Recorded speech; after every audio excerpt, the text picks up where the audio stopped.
Welcome to the Tattoo Marketing Podcast. I'm your host, Jesse. I am the owner of InkLink, a marketing company that works exclusively with tattoo shops. I'm super excited to announce this is the first episode of a new segment we are doing, Tattoo Tales, learning from your clients' experiences, where we will be interviewing people that have spent a decent amount of time in tattoo shops and lessons you can learn from their experiences to help you give a better experience to your clients and get them to come back and elevate the word of mouth game that you guys have going on. The first guest is Tasha Whalen. She is a strength coach and very high level amateur strongman. We talk about her very first experience going from a extremely uncomfortable experience with a tattoo artist and getting a entire sleeve done to the artist she goes to fairly regularly now and the difference in their experiences and why she goes back to him. Great episode. Like always, if you have any questions, feel free to get a hold of us on Instagram at InkLink Marketing. Enjoy.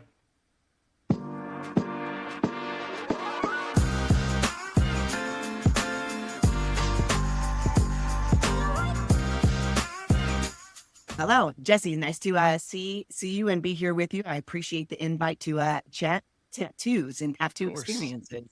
Yeah. Yes. My name is Tasha Wolf Whalen, and I have been tattooed a lot. I started getting tattoos about 10 years ago on my 30th birthday because I did promise my mother I would wait until I was 30, and I kept that promise. Hell yeah. So what's getting tattoos? I just kept going. So for the last 10 years, I've been, adding some art to my canvas. Yeah. So I've had a few different experiences in the tattoo realm as a client. And I'm happy to share my experiences and thoughts as the client of someone that gets tattooed. Perfect. I appreciate that and welcome. Yeah, awesome. So I was going to say, your first tattoo experience, what was that like? How did you find your first artist?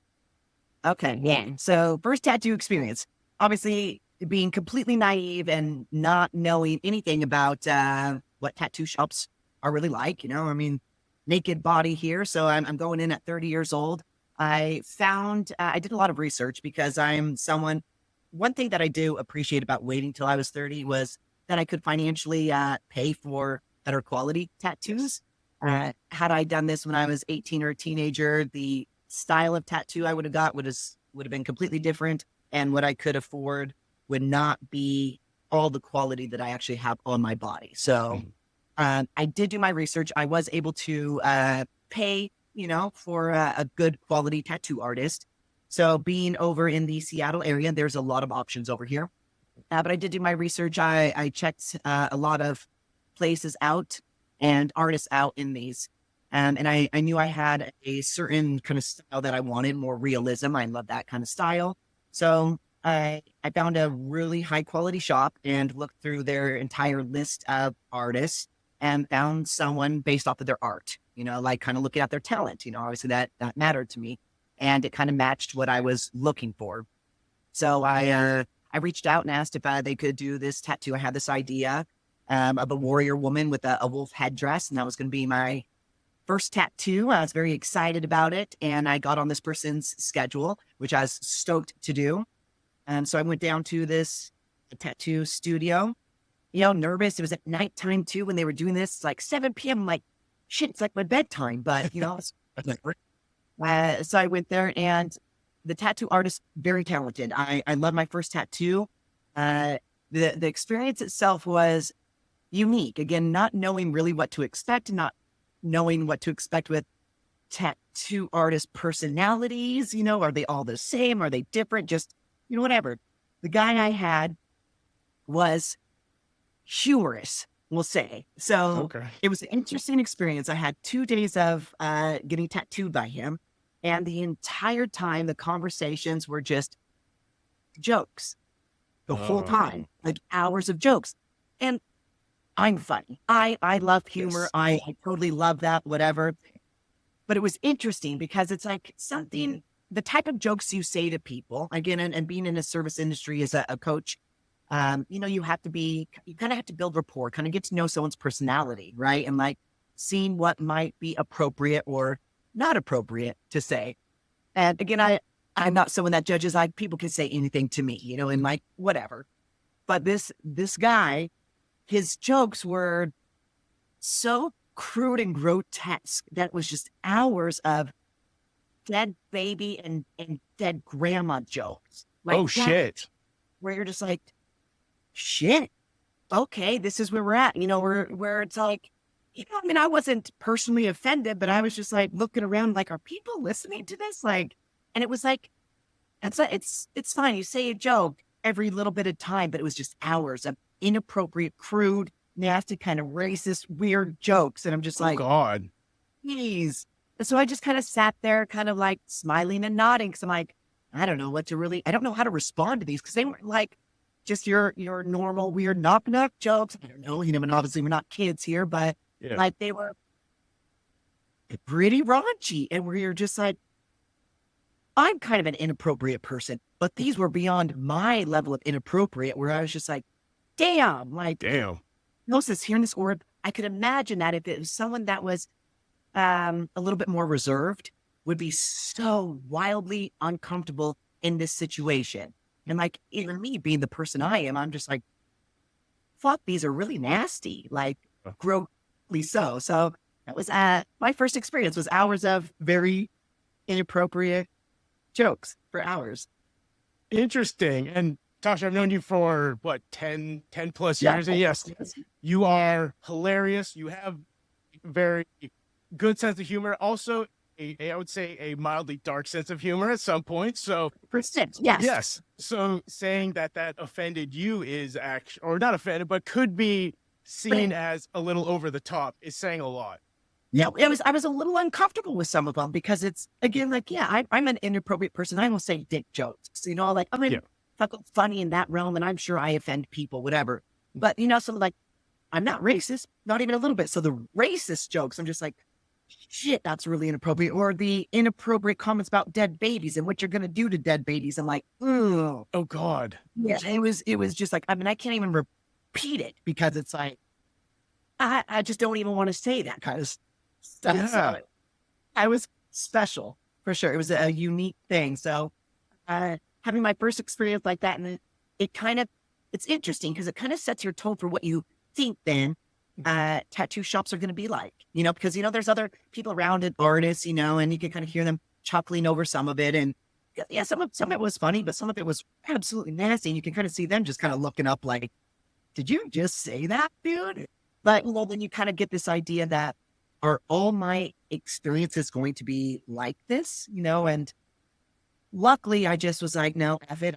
I want tattoos. I'm going to get covered, so I kept going. But I did not return to get more work done by that specific artist at all. I did return to the shop, but I did not go back to that artist.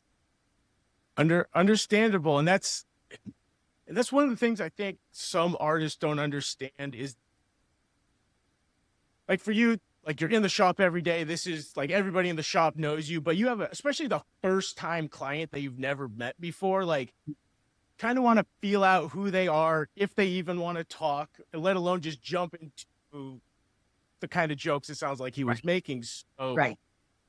Yeah, understandable that you never went back. And again, for an artist like that, it sucks for him because the fact of, look how many tattoos you have now, look how much money you've spent on tattoos. You would have been a repeat client. He could have had a great client for a very long time, but without, even learning who his client is.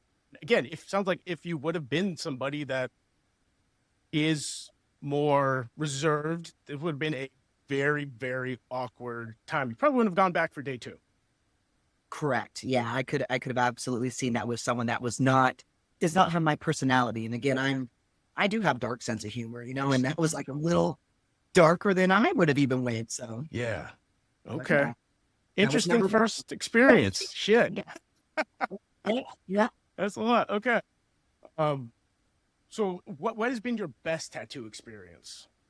My best tattoo experience. So I got most of my work done by one artist. And what I really like about him, talent is obviously appealing, right? And experience. He's been in the game for a very long time. And I actually found him at the same a tattoo shop. Um, and again, same kind of style too, realism, very, very talented. And so I went to him, but what kept me going back was how he approached the tattoo. So I've had 4 different artists total. And I sat through some of my sittings for like 8, 9 hours. And that's kind of brutal sometimes just to sit there for it that long, right? It's uncomfortable, your body, and I'm tough as shit. I never complain. I'm not complained once in a tattoo, but they're uncomfortable. Your nervous system gets fried, you start sweating, it does not feel good, especially after a certain point when it's like raw after raw and they're just going over it, right? It sucks. Tattoos do not feel good, I mean, love them, but they don't feel good. This guy that I've gone to for most of my work, and I keep going back, and I plan to probably get my entire body covered by him because he is that good. He really listens to people and is actually very much aware of the customer and their experience. And so his kind of philosophy for tattooing is like, hey, I'm not going to actually do any longer sessions than 4 hours. So he'll have people sit for 3 to 4 hours, but he works. Like, he gets a lot of work done in those 3 to 4 hours. So he makes a lot of progress, but he also is aware that like, this shit's uncomfortable, and like some people don't have the tolerance to like sit there for 6, 7, 8, 9, 10 hours of getting a tattoo because it just fries them. And just even probably for him too, as the artist, like I think he wants to do a good quality and have good experiences with the person in the chair. And so he's very talented. He's very mindful and has that idea and understanding that like, hey, I'm going to do shorter sessions for people so they aren't so uncomfortable for long periods of time. And then on top of that, his conversations, like he actually has conversations. He asks, hey, how are you doing? Asks about you. He wants to actually get to know you. And like my first experience, never really asked about me. Didn't know what I did for a living. Didn't ask me anything about myself, right? It was just, again, went from, hey, how are you? Let's start inappropriate jokes. And this guy will actually have conversations. We actually, I feel like we're friends, and so I just, generally speaking, like have really good experiences every single time. He's thoughtful. He's nice. He does a really good job with the designs. Ask, hey, is this what you want? Ask how you're doing. Checks in quite a bit, and I'm always just like, hey man, let's keep going, whatever. And he'll be like, you let me know when you need a break. I'm like, no, you let me know when you need a break. So I just let him kind of do his thing. And he's like, yeah, we'll take 10, but he's very considerate of just the entire experience. And I think that he wants the customer to have a good experience. And I can compare this to, if I can tell you about my worst experience, which the one I told you, my first one was not my worst. Oh, wow. So that's impressive. No, yeah. Let me actually go into what my worst experience was, because that's going to kind of actually tie back into why this guy is that good, in my opinion. So I had already been to this guy. So I had my first tattoo. I had another artist for my second one, and then found this tattoo artist who, again, has done the majority of my work. But my dad had recently died, and this was a few years ago now. But he had just died, and I decided to get a portrait tattoo of him. And portrait tattoos, I love realism, so it's one thing to get realism, but I wanted this tattoo to be dad, right? Yeah. So someone to really capture my dad. And I was told about this artist who could really just hone in on, you take a picture and you could take that picture and tattoo it onto someone, right? And really just capture the essence of the person. And so I was like, all right, yeah, let me go to this artist. And so I had reached out and I had inquired about getting tattooed a portrait of my dad on me. And then his front desk had called me and returned my call to book an appointment. And so this young man calls me, said, okay, we can get you in Tuesday at 5:30. And I was like, Tuesday at 5:30 it is, whatever, and this is kind of downtown Seattle. And so I'm like, all right, Tuesday, 5:30. And he repeated it. And I wrote it down on my calendar. My husband had it on his calendar. It's Tuesday, 5:30. So I'm driving down to this studio, and I get a phone call at like 5:10. It's about 5 minutes away. I always show up early. I like to be 15 minutes early, no matter where I go, what I'm doing. I'm an early person because I respect people's time and I appreciate them. And so I show up.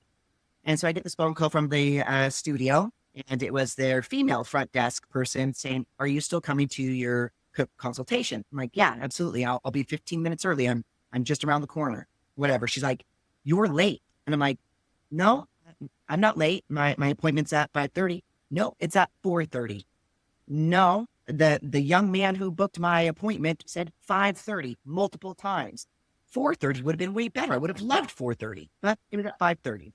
So I show up 15 minutes early to my 5:30 appointment, and the tattoo artist yells at me, starts yelling at me and how disrespectful I am and how I was, over 45 minutes late for my appointment and just like screaming at me. My dad had just died. I'm already sensitive, man. And like I'm 15 minutes early. I'm like, I didn't make this mistake. Your front desk told me this time. Like I have it on multiple calendars, and he's just screaming at me, basically making me feel like the biggest piece of shit ever.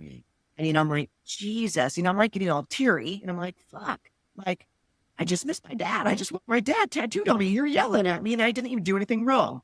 So then he starts calming down his tone to me, because he could see that I'm getting upset. I'm like, it wasn't me, but he's still like stern and just cruel toned to me. And so they were looking at the pictures and stuff. And he's like, kind of just still kind of huffy puffy, but he's like, "Well, I had a cancellation next week. I can get you in and get this tattoo completely done Wednesday and Thursday, back-to-back sessions." And I'm like, "Yeah, okay." I'm already upset, but I'm like, "Yeah, God, I really want this tattoo." So I agree to it. And he has me put down a lofty deposit, something that's like usually like 3 times what I've put down for any other tattoo, right? So I'm like, fuck it. Well, I'm getting in next week, so worth it, right? So I put down this deposit. The night before my tattoo, he cancels.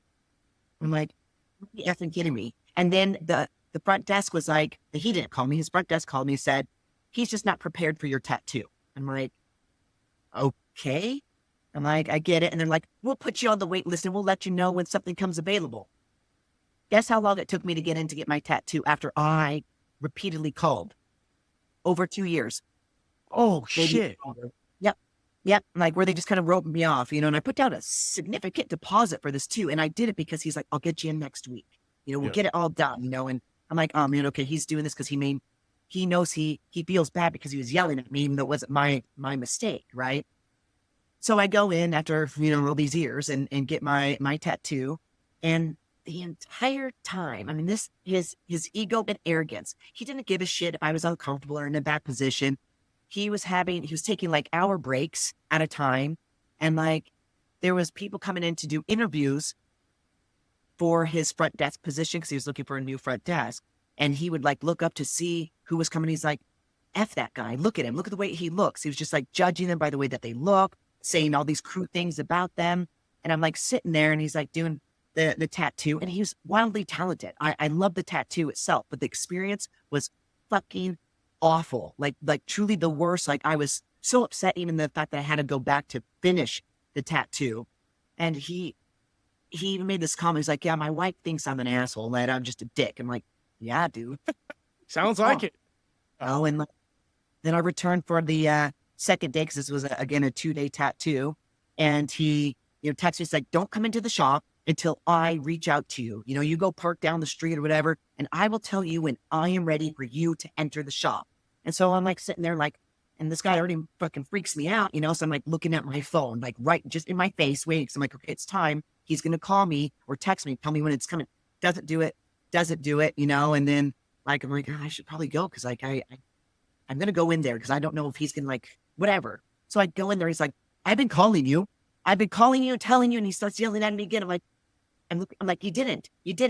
And then like 3 hours into this session, his front desk says, "Hey, your phone isn't working, dude." Whatever. So he's like, "Oh, it's my phone." I'm like, see, like you're fucking blaming me and yelling at me. Douche. Not even my fault. So, and it was just like this the entire time where he was just like, ego, this, that, me, I'm, and like talking shit to everyone, like about things. It was hands down the worst experience of getting tattooed that I've ever had. So definitely would not go back to that guy. Again, talented for sure, but experience wise, the worst. Yeah. That sounds horrible. Good Lord. Yeah. So, I mean, I get these experiences, and that's why this guy that I go to, and I just got another tattoo by him for my 40th birthday, which was a couple months ago. And I love him. I mean, he's great. Again, he's very welcoming, gives me water, gives me snacks, asks for breaks, and is just so polite and kind and inquires about, hey, how's your day going? How's everything? And remembers stuff and will ask about it, even if I don't see him for a year. He's like, oh, hey, how did this go? X, Y, and Z, and so we just have really good conversations, and he's relatable and likable. So, I mean, that really goes a long way. Likability is fucking huge. And customer service. How are you going to treat the person that's paying you a lot of fucking money? And like this guy, because he's so good, not only just artistically, but just how he interacts with me, I tip him quite a bit more than I would, way more than 20% because he's that fucking good. And I want him to like me and I want him to want me back. And he enjoys like having me in his chair, like we have a good time together. So yeah. So I just keep returning to this guy. He's good. He's done great work and we have fun. Yeah. Hell yeah. Awesome. Man. Well, Tasha, I massively appreciate you sharing your experiences. Thank you so much for coming on. I'll let you go. I'm taking up part of your day. So thank you. I appreciate you. Thank you for having me on and letting me share my experiences. Appreciate it, buddy. Talk to you soon. Sure. Yeah, sounds good. Bye. Bye.